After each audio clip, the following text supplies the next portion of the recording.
Olha, hoje eu tenho um prazer mais do que especial. Primeiro, porque eu estou reunindo aqui dois grandes amigos.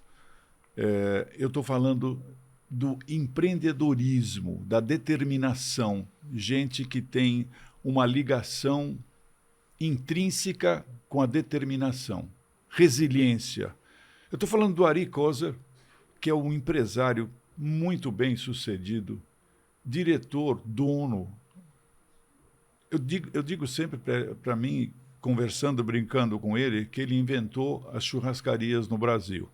Ele é dono da NB Steak, dono da Maremonte, da rede dos grandes grupos de alimentos, e que faz um sucesso incrível. E o doutor Ricardo Guimarães, que é um empreendedor também, advogado, trabalhista, renomadíssimo, escritor, professor, e que é um empreendedor também. Eu convidei o doutor Ricardo hoje para ser o nosso moderador. Agora, tudo isso está aqui graças a um dos nossos patrocinadores, o São Paulo Convention Visitors Bureau, que toda semana tem a agenda da semana das principais feiras. Só nessa semana nós tivemos 46 feiras na cidade de São Paulo. Muito bem, doutor Ari Kozer, meu querido amigo de tantos anos. Muito obrigado por você ter vindo aqui, viu? Obrigado pelo convite. É sempre um prazer estar aqui com você, compartilhar as aventuras e as ideias do futuro. É isso aí. Se você quiser pôr o microfone mais perto Vamos de você, colocar fica aqui. legal. Bom, Doutor Ricardo, muito obrigado por ter aceitado o convite para ser moderador dessa conversa gostosa aqui de amigos. Isso aqui não é convite, isso aqui é intimação, né? Junto com o Ari, com você, é um prazer imenso. Sempre que convidar, eu vou estar presente. É um bate-papo super especial. Obrigado pelo convite.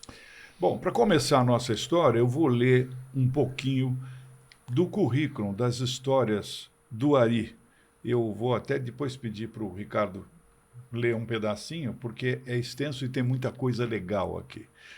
O Ari Kozer nasceu no interior de Encantado, um pequeno município da Serra Gaúcha, no seio de uma família numerosa.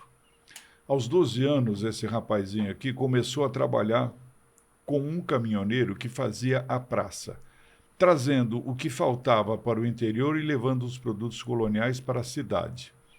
Em uma espécie de escambo, faziam as suas trocas, como os fenícios faziam há 5.000 anos atrás.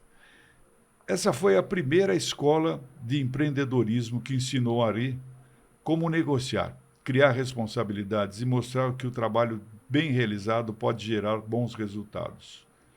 Fala você aí agora um pouco. Vamos lá, aos 14 anos, o Ari recebeu um convite para se mudar para Aparecida, São Paulo, e trabalhar em um restaurante de uns amigos da família. Ficou responsável por um quiosque de sucos e atendia os passageiros dos ônibus de Romeiros, que faziam parada de 15 a 20 minutos a 3 quilômetros antes da chegada à Basílica de Nossa Senhora de Aparecida. Depois de um período de trabalho em Aparecida, Ari mudou-se para o Rio de Janeiro em busca de novas oportunidades, onde apareceu a uma churrascaria. Ari encontrou uma forma de aprender sobre como funciona a gestão do negócio. Todos os dias eu era o último a sair, diz Ari. Eu servia chopp para os donos ao final do expediente e ouvia tudo o que eles falavam. Assim comecei a aprender como gerenciar uma churrascaria. Bom, tudo isso daí, para vocês entenderem, um pedacinho, porque mais coisas eu vou deixar ele falar, senão a gente vai falar tudo, não tem graça aqui, né? Quando eu digo que o Ari inventou a história da churrascaria, ele foi um dos pioneiros na história de instalar uma rede que foi um enorme sucesso. E depois ele vendeu o Fogo de Chão, que todo mundo conheceu, como dono exclusivo, com seu irmão o Jair, que eu conheci vocês quando estava lá na Rubem Berta, há muitos anos atrás, que fazia parte comercial do Goulart de Andrade. E o Goulart foi lá uma vez fazer as coisas, e aí dali para frente a coisa andou. parte divertida essa. Eu queria que você falasse um pouquinho desse período e vai avançando para frente. Não, acho que não tem esse negócio de ter inventado. As churrascarias rodízio nasceram nos anos 60, na beira das estradas, e aí foram ganhando o Brasil junto com os caminhoneiros. A minha geração, que é a segunda, já veio trazendo esse mesmo conceito para dentro da cidade. Então a gente já entrou nas cidades, viemos os bairros melhores E depois de estar nos bares melhores, a exigência dos clientes já muda do que e que tem que criar diferença. Então, acho que a nossa geração foi a que poliu, arrumou, acertou, foi vendo os detalhes, foi escutando o cliente o que ele precisava e às vezes surpreendendo o cliente, oferecendo coisas que ele não perguntava, também não pedia, a gente já oferecia antes. E a gente foi trilhando um caminho que foram até chegar num ponto que eu achava que já estava perfeito, foram uns 10 anos de trabalho, 12. E aí a gente conseguiu, depois de conquistar a base dos paulistanos e Porto Alegre que a gente estava, a gente conseguiu avançar também na internacionalização. Por quê? Muitos dos nossos clientes eram estrangeiros e são estrangeiros. Quem vem para o Brasil para qualquer visita de turismo, de negócio, ele um dia ou outro ele vai fazer uma refeição numa churrascaria. Isso é praxe. Então, a gente conseguiu avançar e ter uma fama no mundo inteiro de quem vem para cá tem que comer carne. A mesma coisa que muitos brasileiros faziam no passado era sair daqui para a Argentina comer carne. A gente conseguiu mudar o fluxo. Hoje é o Brasil que tem o melhor serviço, a melhor carne. É o Brasil que está fazendo esse trabalho. E eu brinco muito com todos os meus amigos churrasqueiros que vir para o Brasil e não comer churrasco é a mesma coisa que ir para o Japão e não comer um sushi. Então, é do nível que ficou. Nós éramos conhecidos no Brasil por todos os estrangeiros com a feijoada, ainda somos, mas o churrasco também ultrapassou a feijoada. Hoje o consumo de churrasco é muito maior do que o da feijoada no estado de São Paulo e até no Rio de Janeiro. Eu acho que é a capital da feijoada. Né? Eu acho que, se você me corrija, você acha que foi um dos primeiros, desculpa, Ricardo, só para fazer essa pergunta que é pertinente, um dos primeiros a instalar uma churrascaria nos Estados Unidos, não foi? Eu acho que foi uma leva, né? Foi um grupo, de repente, mas você puxou esse carro também. Nos anos 90, o Brasil vinha bem cambaleando, né? Com os planos econômicos, e a gente perdia muito dinheiro, começava, perdia. E aí teve uma leva de aventureiros que sair, um para a Europa, outro para a Ásia, outro para os Estados Unidos, cada um foi para um lugar para tentar tentar uma vida diferente e investir uma estabilidade. E nós demos sorte foi logo depois da abertura dos anos 90, né? Que eu acho que o bom que o Collor deixou para trás foi a abertura, a gente teve acesso e pôde sair do país e fazer negócio fora. E aí, nessa leva, a gente foi uma leva que deu certo, né? Uma turma que foi boa e deu certo. E aí teve outro pessoal que foi para a Europa, na Ásia, cada um foi para um canto.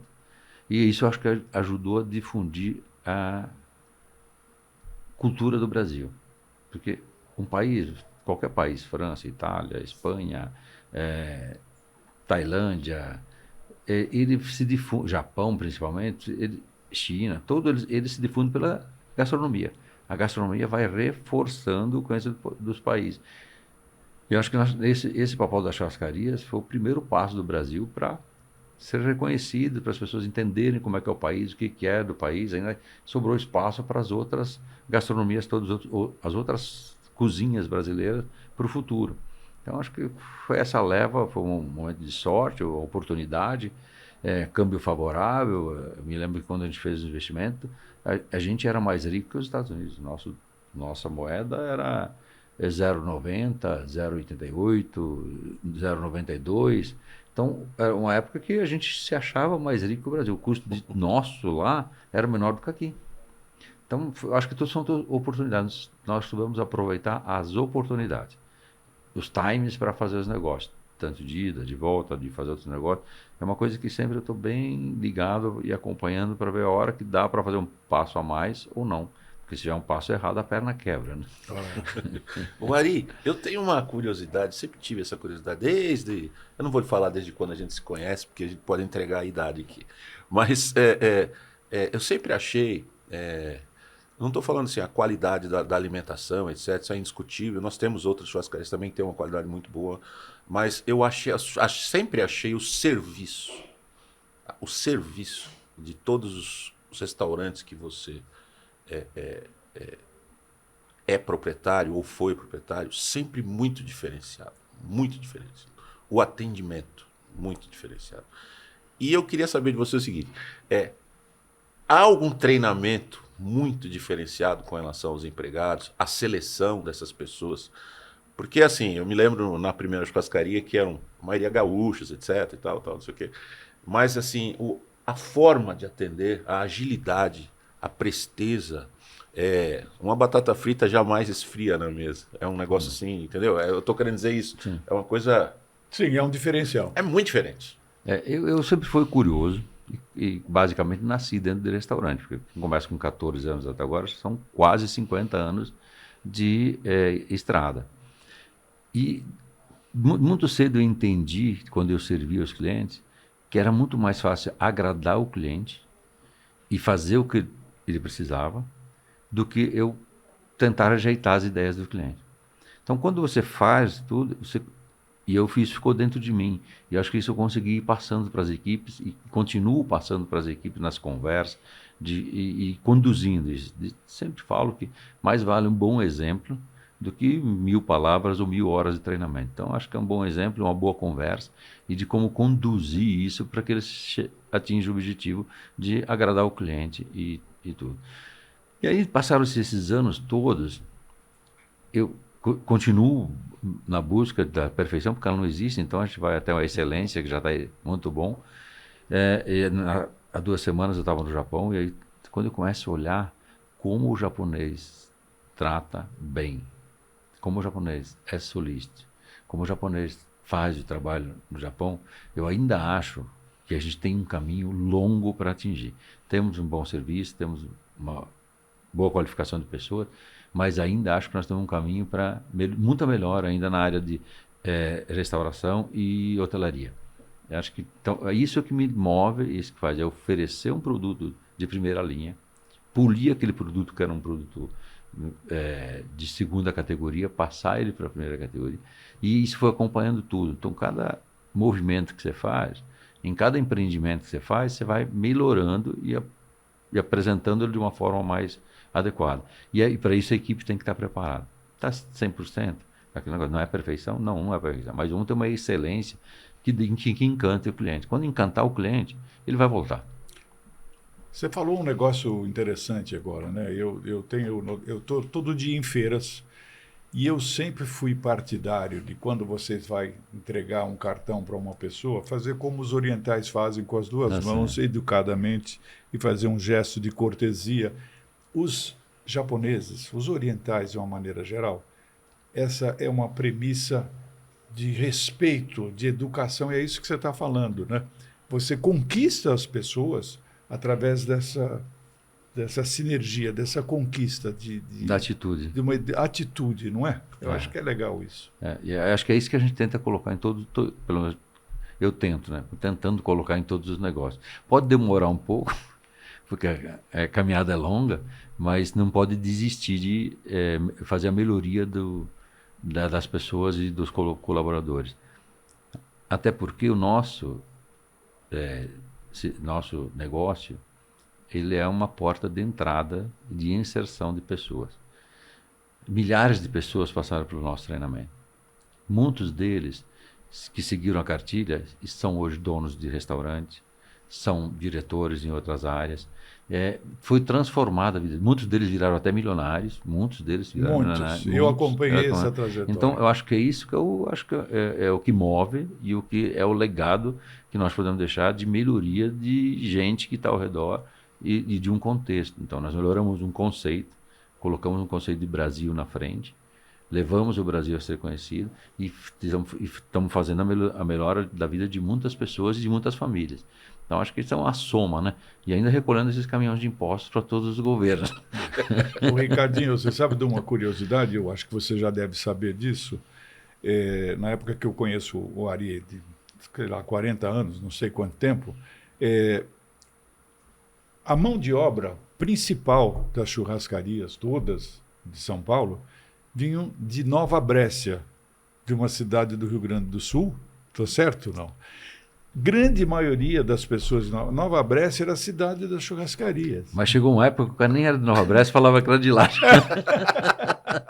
Aí eu comecei a brincar. Aqui todo mundo é do Sul. Eu falo, todo mundo do Sul. Sul da Bahia, Sul do Ceará, Sul de Pernambuco. Sul de algum lugar. Sul de algum lugar. E foi lá que eu conheci uma vez, eu conheci um corte de carne que eu não sabia e depois passei a admirar, porque quando ele tinha umas festas que ele fazia, o Dia das Tradições Gaúchas, eu ia lá com o programa, lembra que tinha esse negócio? Eu ia lá na churrascaria, eles convidavam as famílias dos funcionários e tal. E eu percebi uma coisa, os gaúchos, os garçons, os caras, ninguém ficava comendo negócio de picanha, não sei o que lá, eles gostavam de costela de ripa, assado de tira. Eu falei, que diabo é o assado de tira? Quando eu experimentei, eu falei, opa, agora eu estou entendendo como é que é a história. E ele também, não era isso? É verdade. Porque a gente tem NB lá em Porto Alegre, né? Que nasceu lá, que nasceu como Na Brasa e depois virou NB, que é a abreviação do mesmo nome.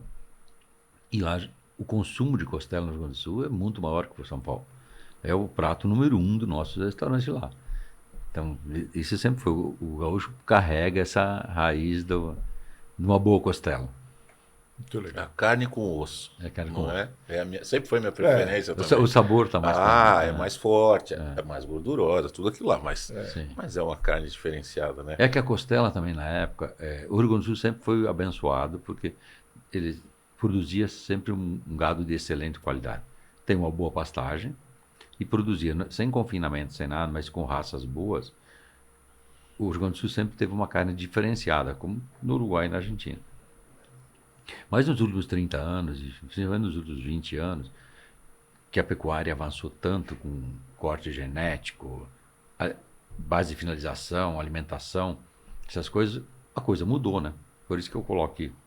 A gente está avançando até melhor que a Argentina, né, nessa condição, porque o gado evoluiu demais. E não tem como você fazer um bom churrasco sem uma boa carne. O cara pode inventar a história e tudo. Mas lá atrás, quando as carnes ainda não tinham todos esses processos, a costela era excelente, porque você colocava ela lá diversas horas até ela desmanchar. Então era mais ou menos um sistema de baixa cocção e deixava lá horas e horas, 5, 6 horas, 8 horas, até ela amaciar. Hoje não, hoje nós temos qualquer corte de carne macio. Hoje o boi inteiro é macio. Porque nós abatíamos boi naquela época com 5 anos, 4 anos. Hoje você abate o boi com 18 meses, 20 meses, 22 meses. Então o ganho que está tendo para a pecuária, o ganho que está tendo na mesa para o cliente, aqui é um negócio fora da curva. Então acho que também somando isso, a gente veio no mundo na hora certa e acompanhamos as mudanças do mundo na hora certa. Muito trabalho, muito sacrifício, mas soubemos aproveitar as oportunidades. Gente, eu nasci numa cidade e que até os 10 anos de idade não tinha eletricidade. Com 10 anos, para 8 para 10, chegou meu pai e os vizinhos compraram um gerador de energia, que eu era o moço que ligava o gerador lá, e a mulher aqueles tobatinhos, e aí ligava a energia às 5 horas, quando era 10 horas tinha que desligar. Para o mundo que é hoje, já estamos falando da inteligência artificial. Olha o que aconteceu. Se fosse outra época, eu nem sei se aconteceria tudo isso. Então, acho que nós estamos meio abençoados com todos os problemas que tivemos, sem guerra esses últimos 60 anos, 70. Então, acho que tudo isso é uma soma do que nós vivemos e do que nós podemos fazer. Eu acho que isso tudo é um exemplo de empreendedorismo que a gente está aqui falando, né? Como você, como o Ricardo também. O Ricardo, além de ser um excepcional advogado trabalhista, é pecuarista também. Eu queria que você fizesse alguma pergunta de pecuária, já que você não, aí eu que vou fazer para ele. Então você fala para ele, não sei. Não, ele já acabou de dar uma aula de pecuária, dizendo já do abate, da época da antecipação, né, da questão de realmente do trato da carne, mudou muito. Hoje você coloca na ração o que você quer para o resultado daquele animal. E o boi é aquilo que ele come, né? Isso, e você acompanha 1 a 1, você tem relatório 1 a 1. Se você fizer um desbalanceamento aí com muito caroço de algodão, ele vai ficar com cheiro de... É capaz.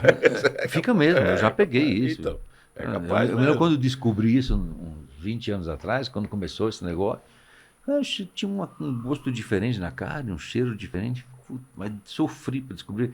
Brigava com todo mundo, falava, gente, vocês lavaram as caixas erradas, isso aqui tem gosto de clorofina. Não, e nós sabemos que quando a gente fala, por exemplo, como o Ari disse, São Paulo, as pessoas adoram picanha. picanha.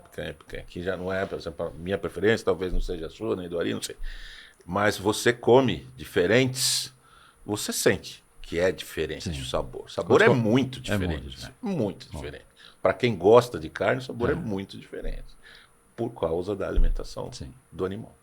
O animal a pasto é uma coisa, o animal tratado, depende da semente, depende do que mistura, muda completamente. Eu queria então entrar, já que nós estamos falando de coisas gostosas, vamos começar a falar da NB Steak e do Maremonte. Vamos lá. São dois ícones da gastronomia, eu acho que hoje, do país, né? Porque você tem 10 casas da Maremonte, 10 casas da NB, em vários pontos. Essa história da NB nasceu, foi uma coisa que foi aperfeiçoada do seu início desse processo. É a evolução, eu acho. Como nós falamos no começo de beira de estrada, trazer para os centros, polir. E aí eu acho que nessa última rodada do NB, a gente quis tirar os excessos e dar uma... refinada. Não é nem refinada, dar uma atualizada em tudo isso. Então, fiquei aí, desta vez eu escutei os clientes, escutei tudo que eles tinham me falado. Eu estou aqui, não quero levantar para pegar uma salada, me traz uma salada aqui. Eu não gosto que não tenha muita interferência na mesa porque eu faço um negócio aqui. Então, nesse novo modelo que é o NB, nós fomos corrigindo essas coisas e condicionando ela. No final de semana, quando é mais família, você dá uma liberadinha um pouco mais para a coisa ser mais descontraída. No dia de semana, que é muito mais executivo, então tem uns modelinhos que a gente vai acertando no meio do caminho para não interferir, deixar uma coisa mais tranquila. E isso ganhou um espaço, porque eu ainda circulo bastante nas lojas e quando encontro clientes, muitos deles falam isso. Nossa, você ganhou um ponto pela tranquilidade com que eu consigo fazer minhas reuniões e fazer minhas refeições aqui numa coisa mais tranquila, mais calma. Então, era essa ideia de fazer uma refeição. Se o cliente quer fazer em meia hora, ele pode. Mas a ideia é que ele faça em 2 horas e aproveite bem o ambiente onde está e essa coisa.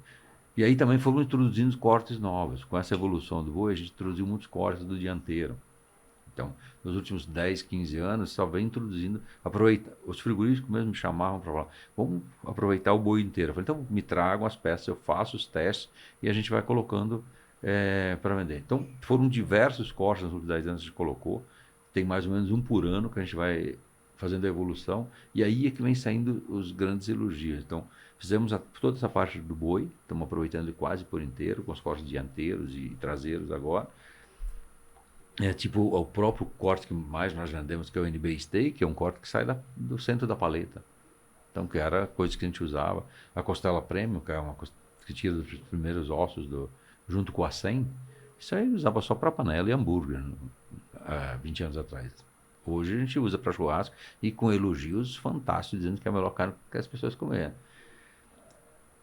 Aí, essa evolução é que deu, e aí você consegue também tirar o negócio só da picanha, porque senão um boi só tem 3 quilos de picanha. Se você continuar só vendendo 3 quilos, vai faltar picanha ou você vai pagar mais caro que caviar. Então, assim, conseguimos conduzir para que as pessoas experimentem o boi inteiro e façam a coisa rodar. Eu queria que você conversasse com ele sobre a história do Maremonte.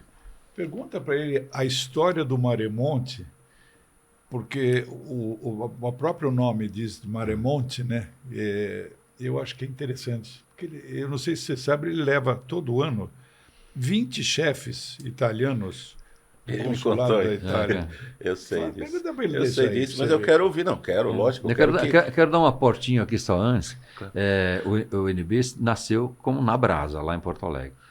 E com 2 unidades, e aí em 2012 que eu entrei lá com a minha irmã e minha sobrinha e meu cunhado, e aí eu trouxe para São Paulo, e aí agora são 10 lojas, e o próximo passo é Goiânia, que vai abrir agora no comecinho de dezembro. Então começamos a fazer a parte nacional agora dos NBs. O Maremonte tem uma história bem bacana, porque ele nasceu na Riviera nos anos, e o NB vai completar 35 anos esse ano, esse 2025, ele nasceu em 90, né?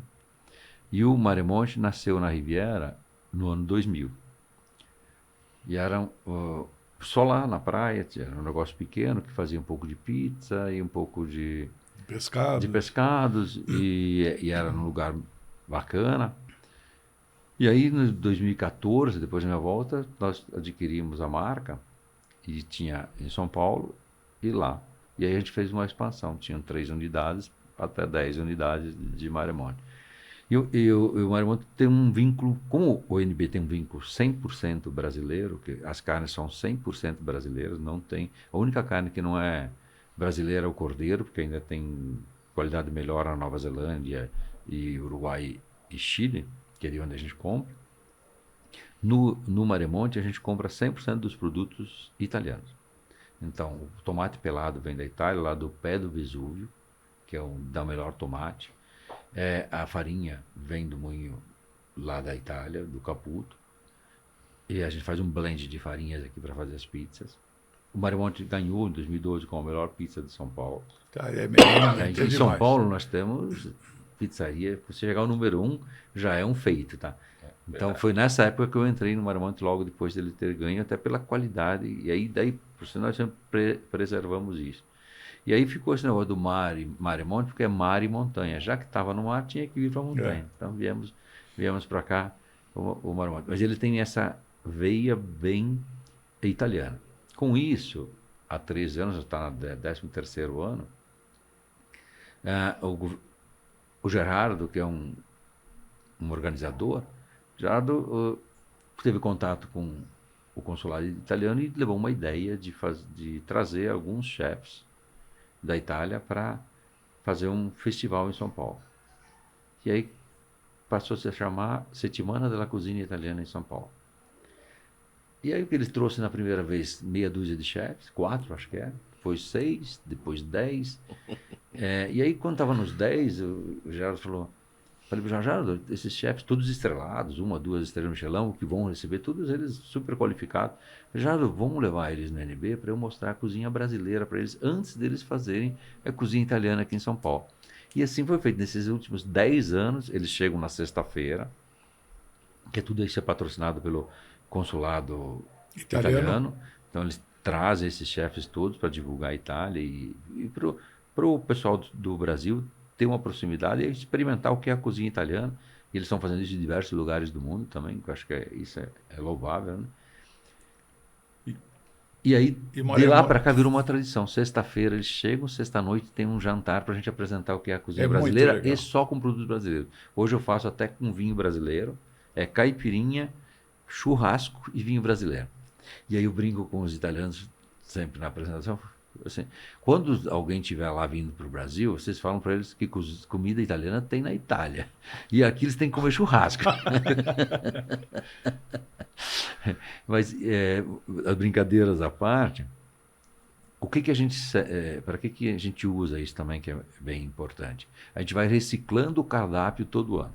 Porque um chefe vem, fica 10 dias, 9, 10 dias dentro do restaurante, ele faz trocas de ideias com os nossos chefes, executivos, nossos cozinheiros, e já faz um menuzinho de degustação, onde você experimenta sempre um menu de 3 ou 4 pratos, e os melhores pratos sempre ficam no cardápio. Os que foram mais elogiados, os que os clientes mais gostaram, ficam. Então tem diversos pratos com assinatura de cada chefe que veio, e estão no cardápio até hoje. A gente vai reciclando, quando para de vender a gente troca, e não pode, senão vai subindo muito o número de pratos no cardápio. E essa relação que nós temos com o Marimonte tem essa relação forte com a Itália. Então nós temos um produto 100% brasileiro e um produto 100% italiano aqui no Brasil. A sua família é de origem italiana também, Sim. né? A minha mãe também era italiana. Nós chegamos, é meio italiano, meio austríaco, né? Aqui lá subia e descia, quando o pessoal chegou aqui, parece que veio com um passaporte austríaco. Aí foi uma parte lá para o Espírito Santo, dos Coros, outra parte foram lá para o Rio Grande do Sul. Ganharam um lote de terra lá, que eles eram no meio da serra, ninguém queria, e aí eles davam o lote, e a italianada ia para lá e fizeram a Serra Gaúcha, aquele paraíso que está lá hoje. Desbravaram aquilo. Então, acho que essa coisa de desbravar, de querer aperfeiçoar o tempo todo, de querer fazer melhor de serviço, melhor de tudo. Está no genótipo. Está lá, o pessoal que veio para cá para fazer essa revolução que fizeram no Estado lá. Os austríacos, italianos, alemães, e fizeram a diferença lá. E olha que interessante, né? Ele vem, cozinha com os produtos dele, conhece a nossa cozinha e deixa um prato com o nome dele, que é bom para ele e é excelente também para o restaurante, porque é um chefe estrelado, não é? Sim. É uma coisa assim, é uma troca Uma troca muito justa. generosa, É. das duas partes. Muito generosa, muito interessante. Isso é empreender, né? Isso é empreender. Isso é empreender e, acima de tudo, eu vou dizer um negócio para você.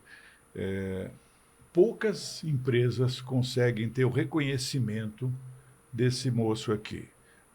Ele também já teve prêmios como restaurante do ano, prêmio na Veja Comer e Beber 2014, 2015, empreendedor do ano, prêmios da Ernst Young, acho que 2007, é isso? 2007. E continua sendo uma referência na área da gastronomia. Eu diria que é da alta gastronomia. Acho que gastronomia em tudo, porque gastronomia como moda, ou como aquela história de que uma andorinha só não faz verão. Acho que quando eu falo, é que teve muita gente envolvida nesse negócio. Então, muitas churrascarias fizeram um bom trabalho. Hoje, em São Paulo, nós temos diversas casas que fazem boa carne. E isso é o que forma o cliente. E o cliente passa a exigir quando ele experimenta uma coisa melhor num lugar ou no outro. E aí você tem um crescimento, todo mundo cresce junto. Eu falo que a competição, ela sempre, para o cliente, ela é muito benéfica. E para todo mundo, porque obriga você a continuar se atualizando e melhorando. E não dá para fazer nada sozinho. Eu tenho grandes amigos na gastronomia, exatamente por isso, por defender essa ideia que nós temos que caminhar todos juntos, porque se nós não estivermos juntos, a coisa pode ficar ruim para todos. Não tem um setor que vai bem, não tem uma pessoa que vai bem num setor. Você tem aquele setor que vai bem. Então, a gente mede até hoje no mercado financeiro. Quando um setor começa a andar ruim, ela perde todo o valor. Quando um setor começa a andar bem, ele ganha valor. Por incrível que pareça, todos ganham. Estamos falando da parte de hoje de tecnologia, que é a queridinha do mundo, mas tivemos outras épocas de outras coisas. Então, acho que tem que estar todo mundo alinhado com o mundo para criar onda, né?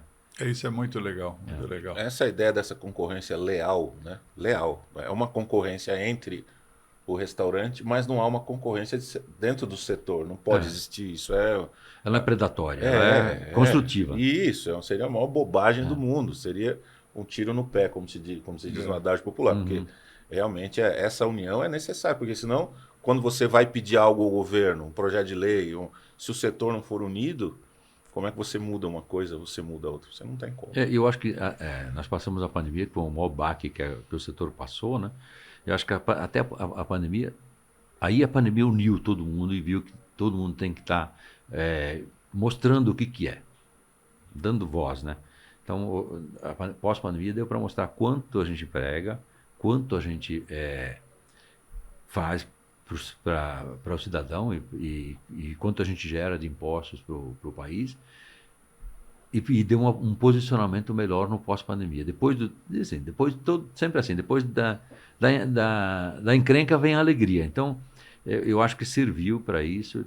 O setor está mais unido, está defendendo as ideias, consegue ter voz. Hoje o pessoal os sindicatos estão ativos, as associações estão ativas. Então, antes eu não via muito isso, estava meio perdido. Então, eu acho que o pós-pandemia deu um posicionamento melhor para o setor inteiro. A necessidade uniu, né? Ari, meio que para fechar com cheirinho de querer mais, com vontade de comer, eu queria que você falasse desse novo corte eu não sei se o Ricardo já ouviu falar desse corte dele. Como é que chama? Matambrito? Matambrito. Já ouvi e já provei. Já provou? Claro. Então você está atrasado. Não me chamou. Que também foi só nesse mês, o cara está chamou, atrasado. Me conta um pouco disso. Como é que é? Todo ano a gente lança algum produto novo. Então a gente fez toda essa caminhada com o boi e o porco estava meio esquecido, né? Então nos últimos anos nós começamos a avançar um pouco mais com a parte de porco. No ano 2020 lançamos a porqueta, que a porqueta é um dos pratos mais antigos, está falando, dos mais antigos do mundo, né? Então você tem Na Itália você volta lá, desde o Império Romano, o pessoal fazia porqueta. É. Aí a gente trouxe para dentro, vimos que deu sucesso, e nesse ano a gente descobriu uma manta de carne que tem em cima da costela do porco, que normalmente o frigorífico tira e faz embutidos, faz linguiça, essas coisas. Aí quando eu vi, falei, dá para alinhar isso e fazer. Conversamos com os frigoríficos, eles fizeram o corte, arrumaram o corte, e agora já virou de Série. já virou de série, já está em todo lugar. E a gente lançou esse produto que está em uma aceitação incrível. Porque, então a gente avançou também mais com mais uma proteína que você não fica esquecido. Então, os restaurantes também têm uma responsabilidade nisso. São os condutores de novas ideias e de novos produtos. Porque você está aí no dia a dia, você tem o teste. Se o cliente comeu e gostou, tanto é que eu estava falando com o pessoal de vinhos, o melhor lugar que eles têm é o restaurante. Porque a pessoa bebe, gosta, experimentou, gostou e aí passa a comprar. É a mesma coisa com todos os nossos cortes, com todos os nossos produtos. É uma porta de entrada fantástica para a indústria. E o que eu acho que é mais legal que você faz, que eu acho que além desse que eu vou experimentar, é a história de você ter o produto para vender nas lojas. Isso é o máximo. Isso é o máximo, porque o cara experimenta lá, seja qual for o corte, e tem lá na geladeira, de hora que ele sai e fala, eu quero levar isso para minha casa, eu quero experimentar isso, não é? Isso é muito legal. Eu vou fazer não, ele lá já comeu, pra ele sabe que é aquilo, etc. né? Eu vou viajar no fim de semana, vou pra praia. Vou levar. Tem muita gente que passa e já leva, Antes de viajar, já leva sacolinha pra praia. Já leva até pro avião, tem gente que leva pro avião. Olha que legal, legal. Isso é muito legal. É muito bom. Olha, Ari, eu não sei, você quer saber, a gente podia ficar aqui umas 5, 6 horas falando, uns 4 dias, é só chegar um matambrito aqui pra gente beliscar que a gente ficaria mais um... Não, eu que vou fazer a pergunta para ele agora. O que ele está vendo do Brasil e dessas mudanças de uma hora para outra, insegurança jurídica, como é que a gente conduz isso tudo aqui no Brasil? Então, Ari, a gente está num momento bem delicado, desde a reforma, vou falar da área trabalhista e depois vou falar de umas outras coisas. Não, a gente teve a reforma em 2017, que era uma reforma que, assim, eu até escrevi um livro sobre isso, né, que chama As Armadilhas da Reforma Trabalhista para o Empresariado, porque eu dizia assim, olha, não vai ser bem assim, como vocês estão achando que vai ser, porque a gente viveu lá atrás coisas como, por exemplo, a cooperativa, que foi vendido como um milagre, né? E todo mundo colocou os empregados como cooperados, depois deu problema para todo mundo. E agora, a gente colocando, digamos assim, num mesmo posicionamento, a gente tem hoje, por exemplo, o Supremo Tribunal Federal dizendo que o PJ vale. Hoje a gente tem isso, como um precedente do Supremo Tribunal Federal.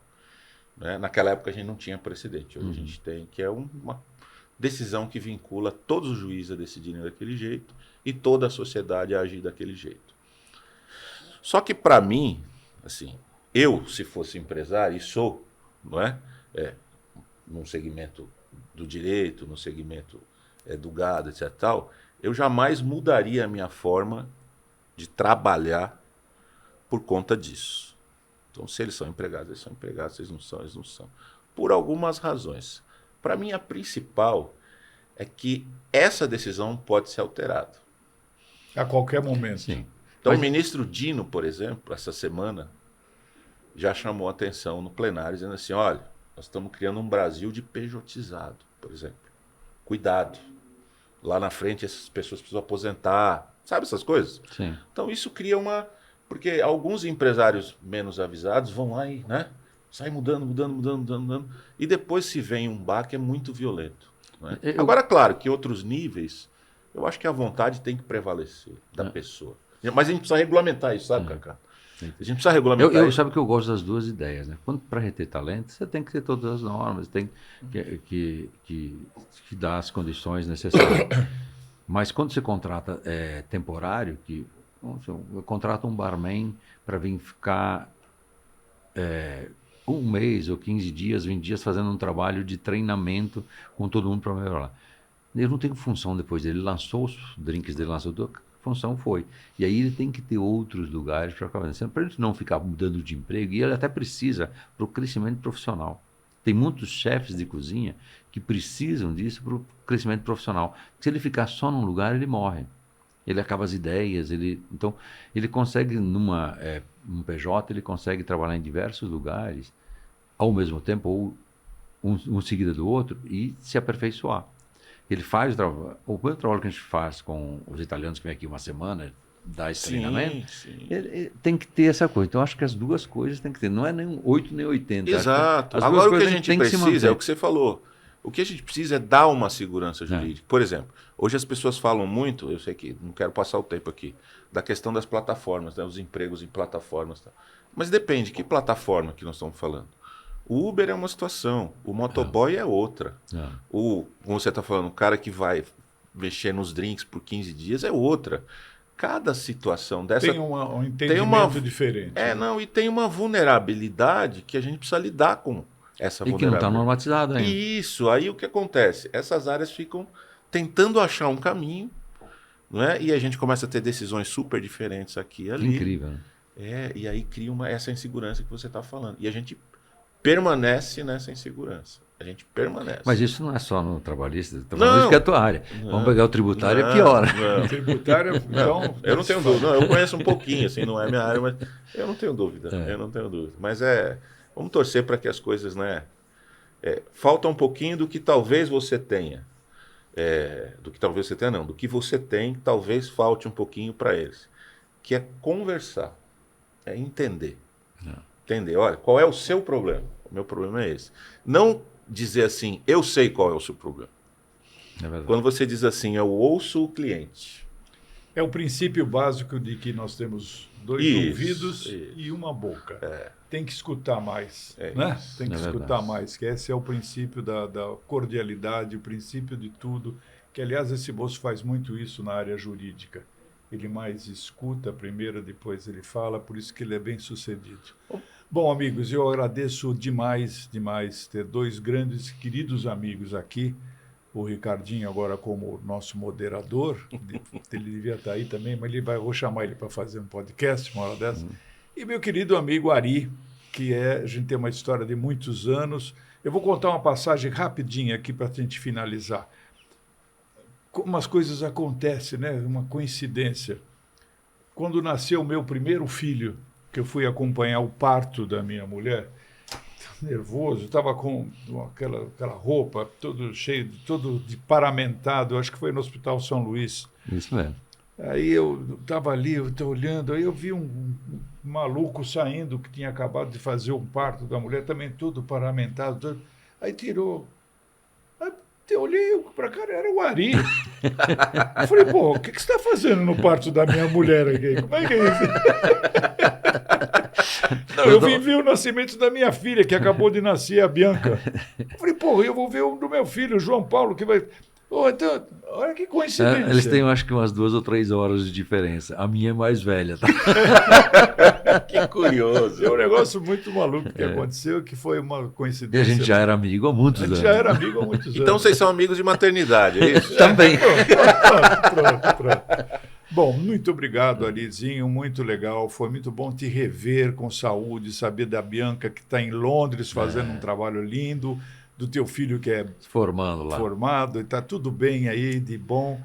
E eu quero muito agradecer a você, ao Ricardo, e deixar aqui o programa à sua disposição, tá bom? Cacá, é um prazer estar aqui, discutir as histórias, lembrar dos tempos, é muito bom. O Ricardo também está mais ou menos nessa faixa de tempo que a gente conhece. É isso aí. Hoje ele me relembrou da época, desde a época do American Express. Muito tempo. Muito bacana isso. É bom a gente encontrar os amigos e ter um alinhamento aqui muito bom. E vamos continuar as conversas nos almoços lá do NB. E se você quiser experimentar uma carne maravilhosa ou comer uma comida sensacional, ou NB Steak ou o Maremonte, que são absolutamente indicados e precisos. E a gente agradece mais uma vez aos nossos patrocinadores, o São Paulo Convention Visitors Bureau, que tem a nossa agenda da semana, toda semana aqui. Muito obrigado, Ari. Obrigado, queridos. E a gente continua.